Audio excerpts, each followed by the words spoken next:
Whenever I cut my hair, my daughter asks me, "Dad, did you get a haircut?" And I tell her, "No, I cut them all." I excitedly shoot my fist in the air, but to no avail. Crickets. The audience has long since given up on their polite chuckles. I almost wish someone would heckle me. Even boos would be better than this silence. My face is radiating so much heat, I'm surprised I haven't burned the whole venue down. The growing impatience of the crowd feels like a million needles prickling on my skin. They demand entertainment, which I cannot provide.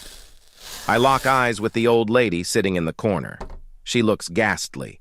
Her skin is as pale as the snow outside, differing greatly with the tomato sitting on my shoulders. Anyone can tell she doesn't have much time left. Yet even with drool hanging from her mouth, it's clear that she's the one pitying me.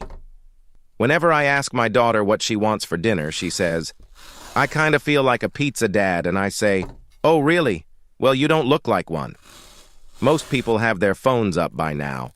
From the corner of my eye, I catch a group of snickering teenagers recording. At least they're enjoying my performance in some way. 5 minutes left now. This is always the hardest part of a show, the final few minutes. The audience is anxiously watching the clock, counting down the seconds. This is probably as painful for them as it is for me.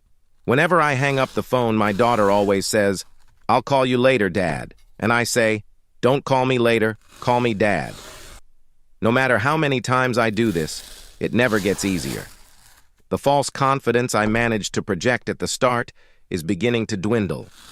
I've never particularly liked speaking in front of crowds, and making a fool of myself is definitely not any easier. Whenever my daughter is sick, she always complains to me that her nose is running, so I tell her, "Well, you better go catch it." I finish my routine to a bit of forced applause. Trying to go unnoticed, I sneak around and find myself a table all the way in the back. A few people on the neighboring tables throw me pitying glances. I almost can't recognize the venue anymore. The atmosphere is completely different from just a few minutes ago. The room is filled with laughter and chatter. It's hard to imagine we're still in the same place as my great catastrophe. When the next comedian gets on stage, she is met by thunderous cheering. The room is clearly exited about the change of performer. She is obviously nervous. With shaking hands, she fumbles with the mic, dropping it to the floor. She staggers through her first sentences, eventually stopping to catch her breath.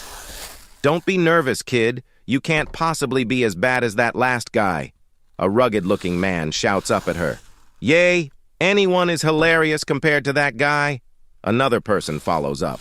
I catch her eye and try to give her an encouraging smile. The rest of her performance goes great.